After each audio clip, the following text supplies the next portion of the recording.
Dear friends, आइए आज देखते हैं स्ट्रेंथ ऑफ मटेरियल के अंदर स्प्रिंग जो हम लोग लास्ट वीडियो में पढ़े थे।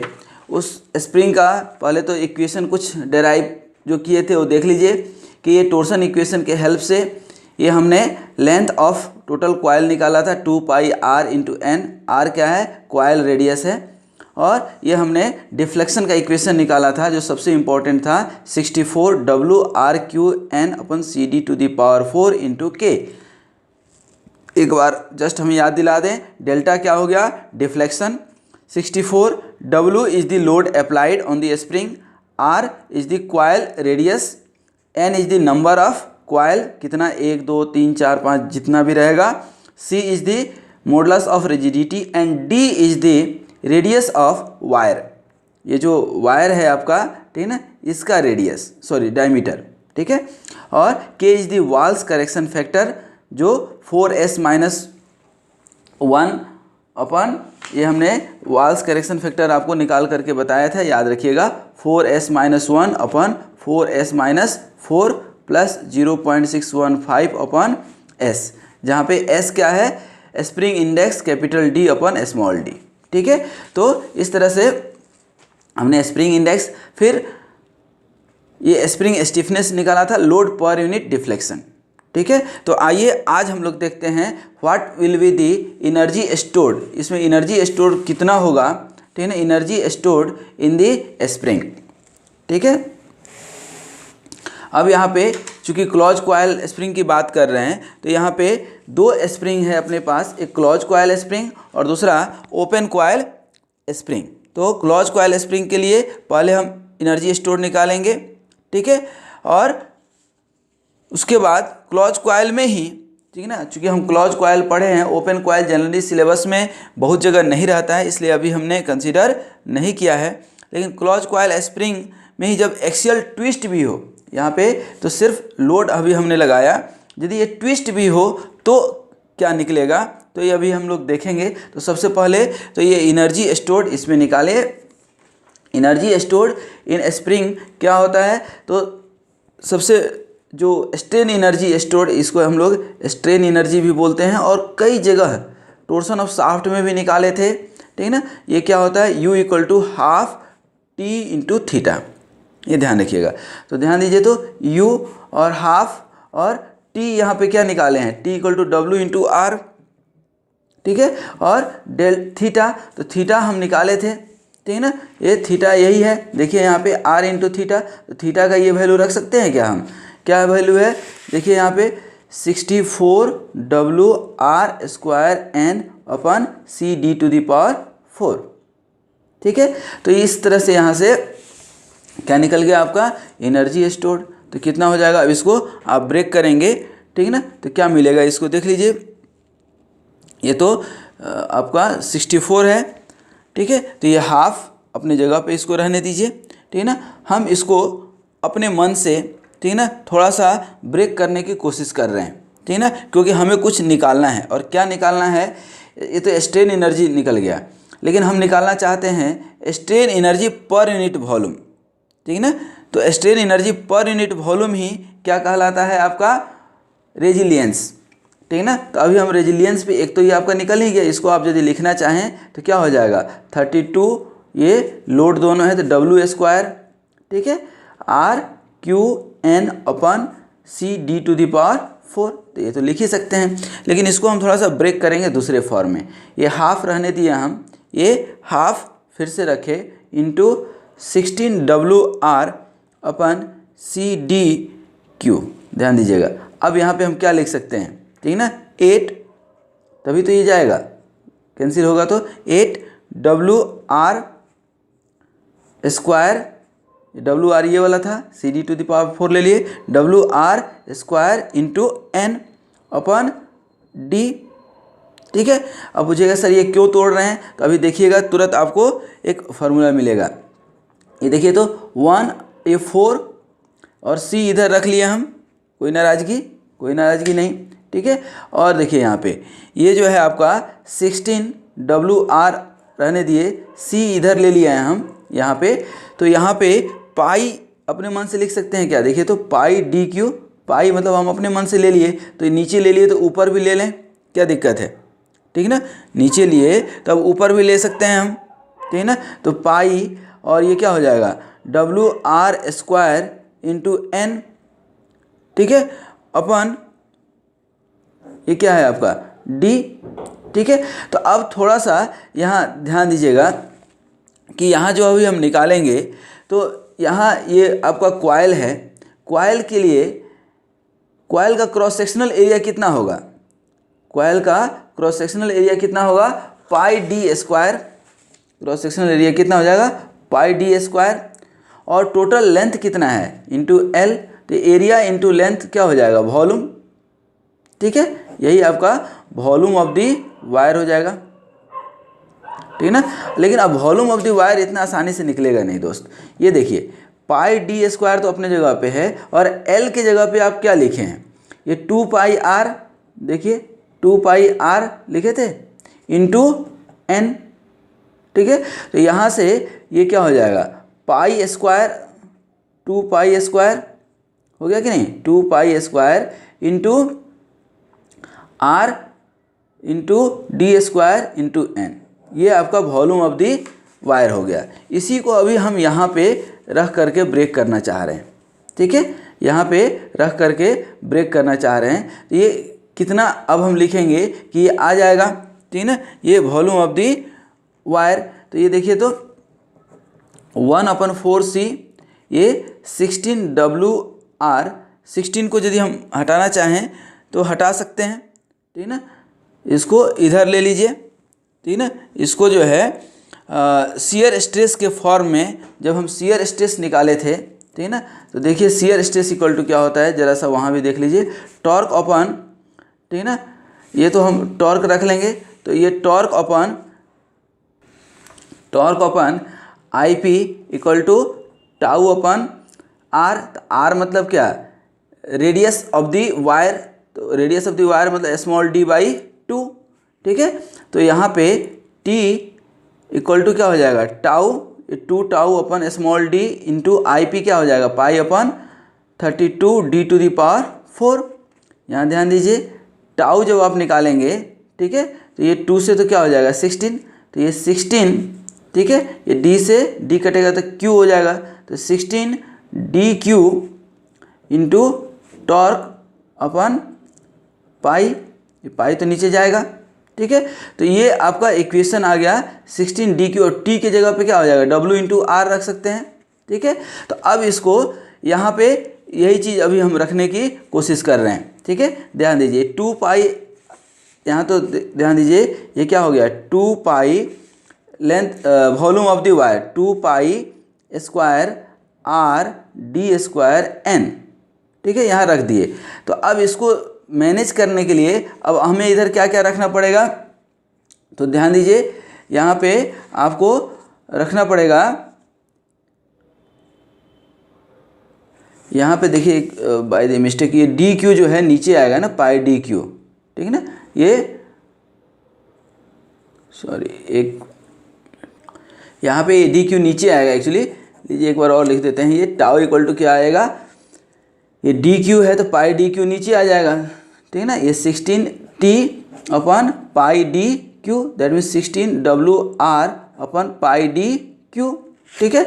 तो यहाँ पे आप इसको देखिए 16WR अपन πdq आ गया, और यहाँ पे आप 2πr² और ये d कैंसिल हो गया, ठीक है ना। अब यहाँ पे जब आप रखेंगे इसको तो यहाँ पे ये रखेंगे तो ये क्या हो गया 1/4c, और ये टाउ के जगह पे आ गया, ये क्या आ गया, ये देखिए टाउ निकाले हैं यहाँ पे, ये टाउ के जगह पे 16WR अपन πdq के जगह पे टाउ आ गया, और ये क्या निकल गया था आपका वॉल्यूम ऑफ दी वायर, क्या आ गया वॉल्यूम ऑफ दी वायर, ठीक है। तो यहाँ पे स्ट्रेन एनर्जी स्टोर्ड, ठीक है ना। अब यहाँ पे क्या हो गया, इसको सही से लिखें तो tau upon 4c into volume of wire, ठीक है। तो ये आपका क्या हो गया energy stored in the spring wire, ठीक है।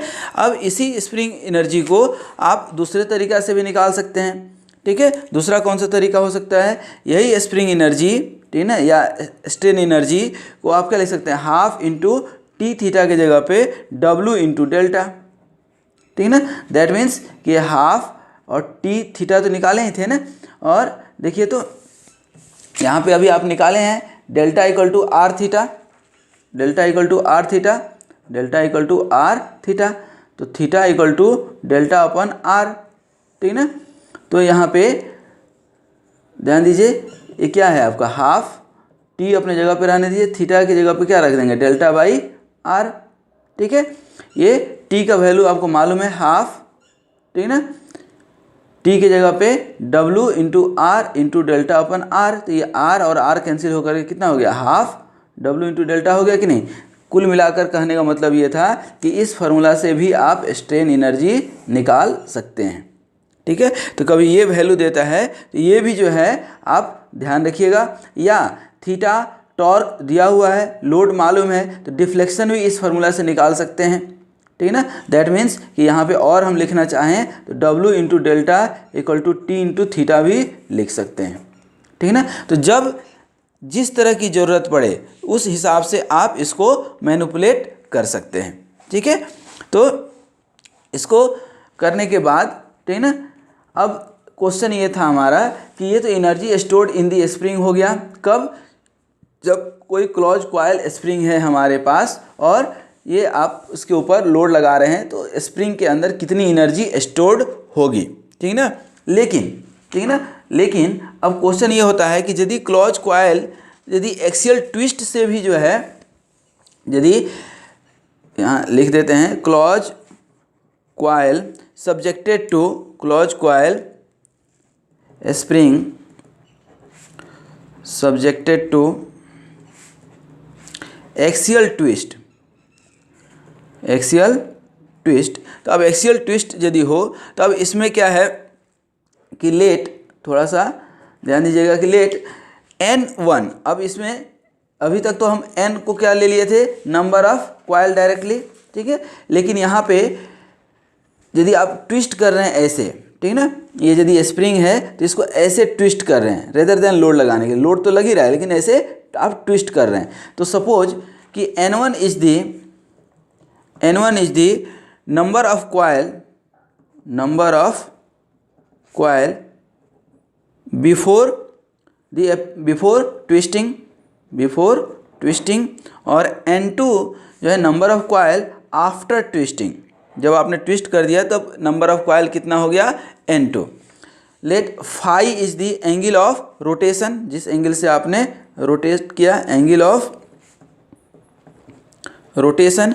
अब जब रोटेशन करेंगे, ठीक है, तो वहाँ पे अब क्या आ जाएगा आपका, मोमेंट ऑफ इनर्शिया आएगा, रेडियस ऑफ कर्वेचर आएगा, तो आई जो है moment of inertia of the coil section, R1 is radius of curvature, ठीक है ना, sorry mean radius of the coil, ठीक है ना, क्या हो जाएगा, mean radius of coil before twisting, यही जो कॉइल का रेडियस आपने R लिया है, तो बिफोर ट्विस्टिंग, और R2 क्या हो गया, mean radius of coil after twisting, ठीक ना। Let sigma B is the bending stress developed in दी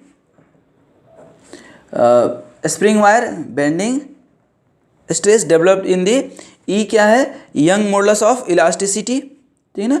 अब यहाँ पे ध्यान दीजिए, इसमें जब मीन रेडियस आप निकल गया तो क्या होगा, इनिशियल कर्वेचर, अब कर्वेचर क्या हो जाएगा, दैट मीन्स 1/R1, और फाइनल कर्वेचर क्या हो गया, 1/R2, ठीक है। अब इसके बाद ध्यान दीजिएगा, इसके बाद आपको क्या निकालना है, चेंज इन कर्वेचर, ठीक है ना। चेंज इन कर्वेचर यदि आप निकालेंगे तो चेंज कितना हो गया आपका, 1/R2 final minus 1/R1 initial, ठीक है। अब इसके साथ ही ये तो चेंज इन कर्वेचर निकल गया। दूसरा लेंथ, तो लेंथ जो आपका पूरा स्प्रिंग है उसका लेंथ तो चेंज होने जा नहीं रहा है, कोई एडिशनल आ करके उसमें अटैच तो हो नहीं जाएगा, ठीक है, लेंथ तो वही रहेगा, दैट मीन्स कि L इक्वल टू, ठीक ना, क्या हो जाएगा 2 पाई R1, ठीक ना, N1 will be equal to, और बाद में भी यही होगा 2 पाई R2 इंटू N2। तो ये तो आपका हमेशा कांस्टेंट रहेगा।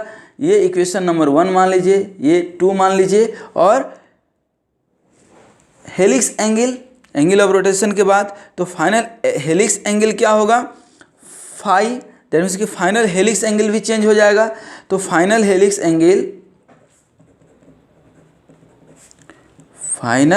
Angle minus initial helix angle, क्या होता है हेलिक्स एंगल, 2 पाई N2 माइनस 2 पाई N1, ठीक है, हेलिक्स एंगल हो गया। और तब यहाँ से R1 निकालेंगे, ठीक ना, क्या, रेडियस ऑफ कॉइल, तो क्या हो जाएगा आपका L अपन, यहाँ से देखिए R1 निकालेंगे आप, तो L अपन 2 पाई N1, ठीक ना। तो ये इक्वेशन नंबर आप 3 मान लीजिए, ठीक है। अब यहाँ से आइए आप, ठीक ना, क्या, लेंथ से, तो R1 इक्वल टू जब निकालेंगे तो क्या हो जाएगा 2 पाई N1 होगा, और R2 क्या हो जाएगा L अपन 2 पाई N2, ठीक ना। अभी 2 पाई N2 और 2 पाई N1 हेलिक्स एंगल याद रखिएगा कैसे हम निकाले हैं, ठीक है। अब यहाँ पे जो आपने निकाला इसी को अब हम आगे बढ़ा रहे हैं, ठीक है। अब सबसे पहले फ्रॉम बेंडिंग इक्वेशन, देखिए फ्रॉम